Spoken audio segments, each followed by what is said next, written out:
The first time I had seen season 1 of Rana Naidu, I was actually stunned with the unfiltered and unapologetic route the makers were taking with this Ray Donovan adaptation. Rana Daggubati as Rana Naidu played the fixer with his iconic cricket bat for the rich and influential while also dealing with his absolutely messed up family dynamic. It accounted for an extremely bad crazy combination. We saw Rana cleaning up the most seedy and deranged actions of powerful people, and this was in sharp contrast to his nature and demeanor with his family that he dearly loves. What, however, came as an absolute wild card, especially for the loyal Telugu film audience, was to see Venkatesh Daggubati aka Venki as the unhinged, bad-mouthing Naga. Absolutely polar opposite to the family image the star has developed with the loyal theatre-going audience. The first season went no holds barred. It was dealing with affairs, trauma, parental neglect, and its effects on children, all while being absolutely unhinged in the language in which it was being communicated. This was met with a lot of backlash when it first came out, making a lot of people ask whether there is a disposition of being a star in India.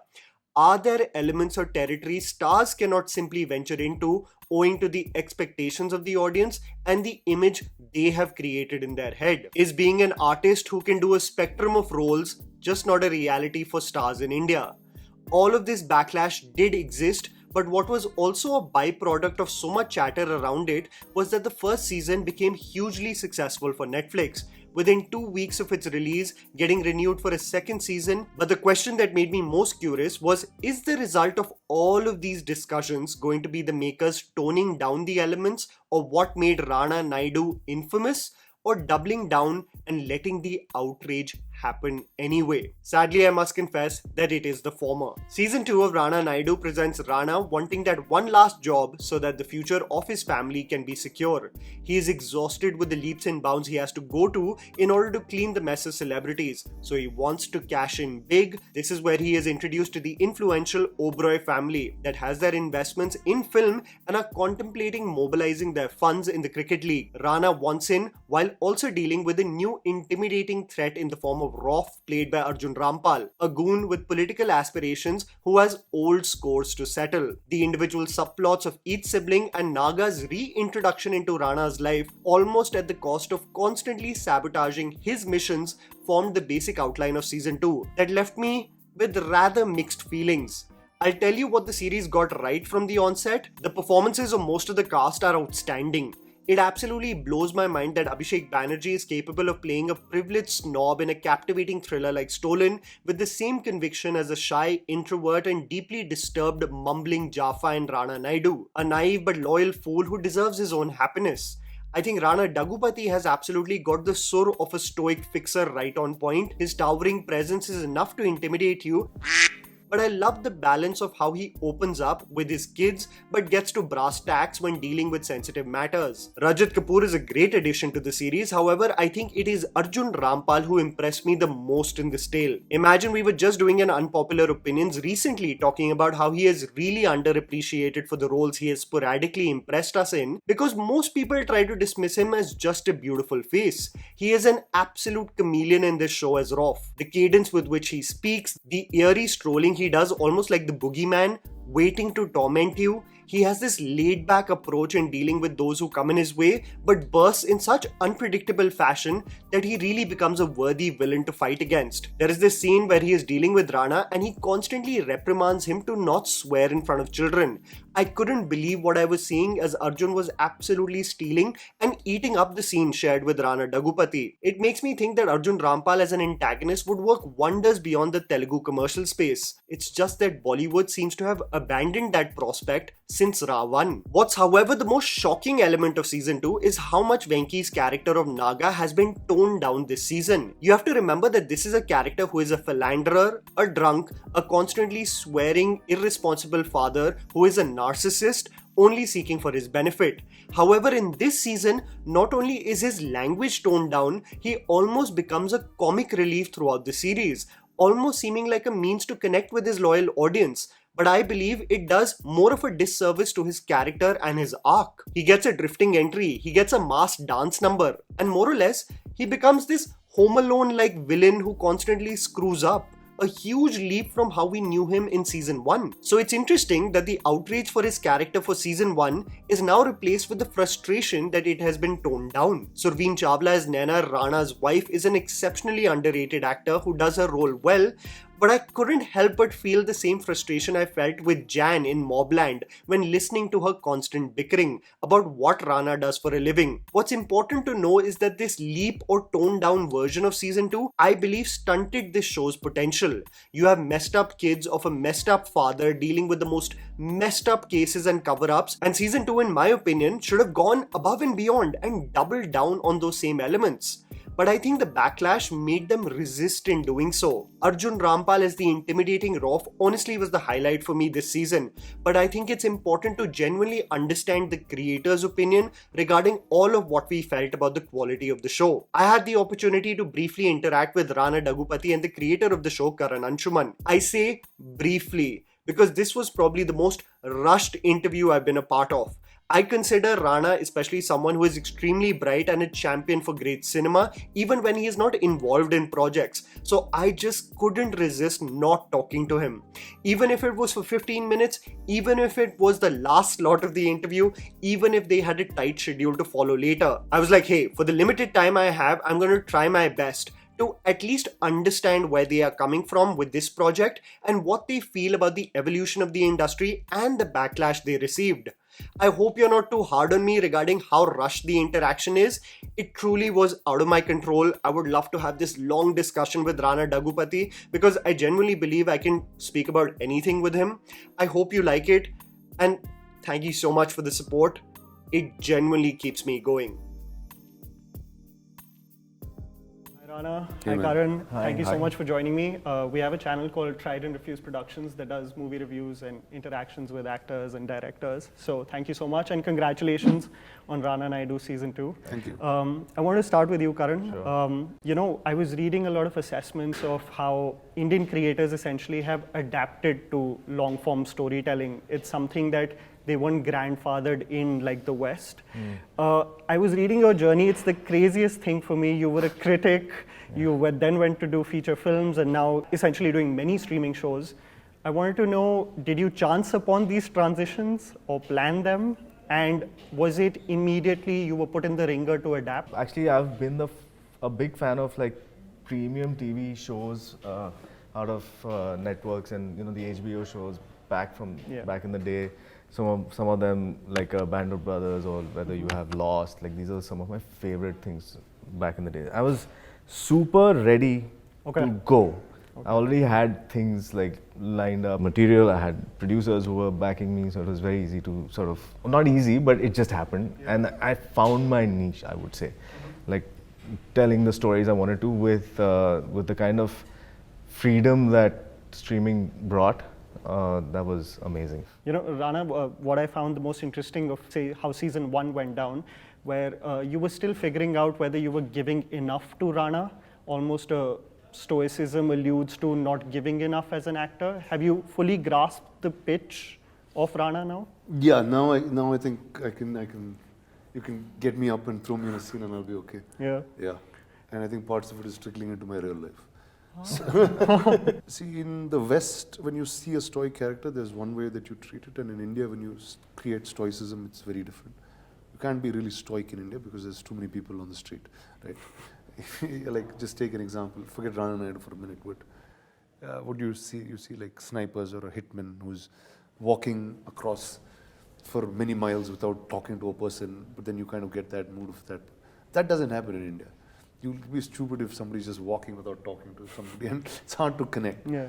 But I think that's what we kind of cracked well, whereas there is a stoic world to him because he's just getting transactions done, and that's what one part of his life is. Then the part that he is with his family, it gets vulnerable, he gets drunk, talks shit with his brothers, they fight, they quarrel, they have traumas, issues between themselves. He has a certain understanding of trying to be a father, what's the right way to do it, issues with the wife. So I think all of that gets to being the vulnerable Indian person, but then there's a society that you have to be stoic to because that's what he's created for himself. That's like one of my favorite scenes from season 1 also is Rana finally breaking down. I think you had said that, the concept itself intrigued you for focusing on some taboo subjects in a mainstream lens. Is the processing of trauma something that really interested you? See, first it's like just telling concepts that are unique in a story and finding a commercial way to layer it is very interesting. Because people who've been, had some trauma in their childhood with their father, all of these issues could be told in a very art house, boring fashion too, and how people are recovering from it. But the fact that you could package it in the most commercial sense of it and get that message across, I think that was what is unique, and that's what I think stories are meant, where you're commercially entertaining people, but there is a story that you want to tell that's deep, that is of trauma, that's of tragedy that you want to get in. So that's what the whole thing was what was exciting to me in the first go. If you don't mind, I would want both of you to analyze what was your perspective now of profanity and explicit scenes that was initially the show was bombarded with. Like, has your assessment evolved from that barrage that happened then versus now? You think the audience has evolved? We saw some films like in between that were made us look like a little cage of hamsters. So this is my assessment for most things. What's crazy is that, when you'll see a feature film, which is this balls to the wall, like commercial mass film, it will have some of the most problematic themes ever, but they're still getting hooting and cheering. Whereas when it's a digital viewing experience that leads to such outrage where scenes out of context get clipped, and then that becomes a narrative in itself. I wanted to know your assessment of the same, that's why. So you start understanding what the larger country is like, right? I'm saying and only the topics that are discussed is stuff that is complicated, but the good stuff nobody even speaks about. So I think today's world of social media, information, it's more than information, it's misinformation that kind of gets in. And I think as an artist, you always have to make what you think is right. Because as an audience, you're trying to get them into some other space.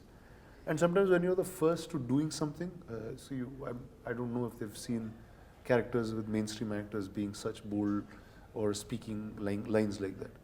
But post that, there have been many more films that will happen. So a trendsetter will always have some issues that they will talk about. And after that, it becomes normal. Right? Yeah. And that's what we've been doing, right from the advent of streaming when it came in. We always kept pushing boundaries. Yeah. And for better or worse, I was always, making things that were a first of its kind. Of course, that pisses off a few people, but we are still, at the time when Rana came out that year, I think it was the most watched show on Netflix. And yeah, I remember 2 weeks into the release, then season 2 was announced because it did such crazy numbers. But I wanted to know then, as a writer, is there a case of self-censorship while writing? Yes, in my case for sure, because the kind of thoughts I have, I need to really work with them.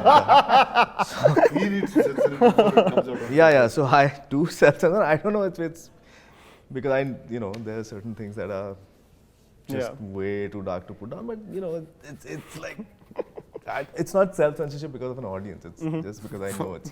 He thinks the society is not What ready. will my mom think of me? I don't know, man.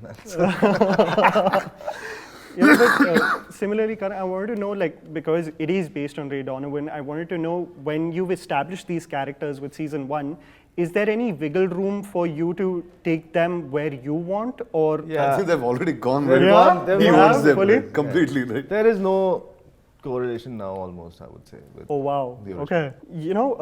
Rana, I really wanted to ask you about this. When I'm seeing some of the action blocks, I sometimes wonder why it can't be emulated for the big screen. Is it a different language? Things that you do in a film don't have to be really real, right? You're sitting to get entertained in a certain hyper-real space. But when you're with a show, it almost feels real. You need to feel these people, you want to feel the action that it could have happened now, here, in this point. So I think the sense of being real is far more important or in a show than a feature film.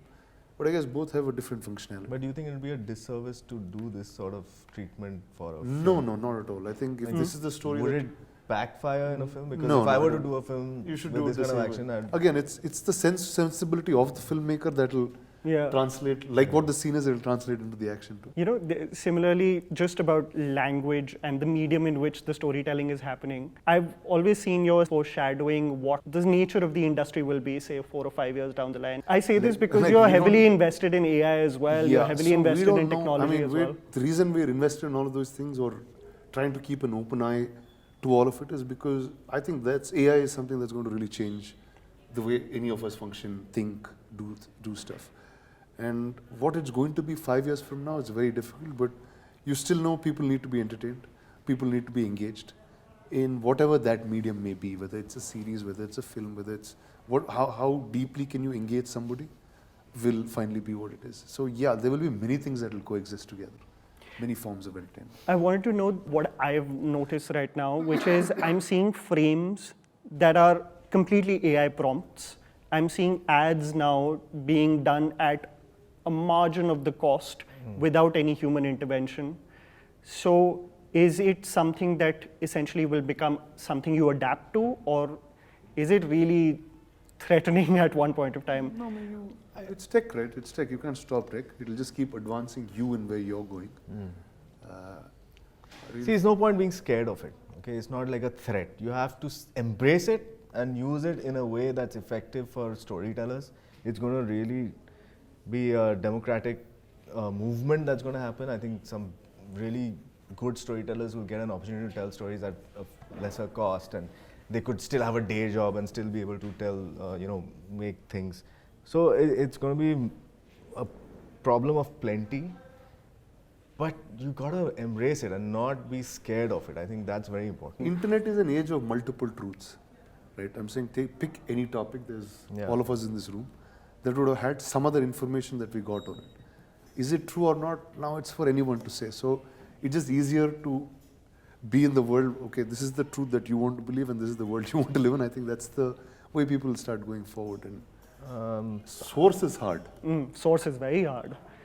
You know, I must say that on the channel we were just speaking about the underutilization of Arjun Rampal as an actor. I must tell you that Here he's fully at it. This one is just seeing the frame of him and Rana in that close-up shot, I was like, this is like a worthy antagonist. Yes. fully. Please It's tell me too about good. that casting Like, it process. was an absolute dream working with him. Yeah.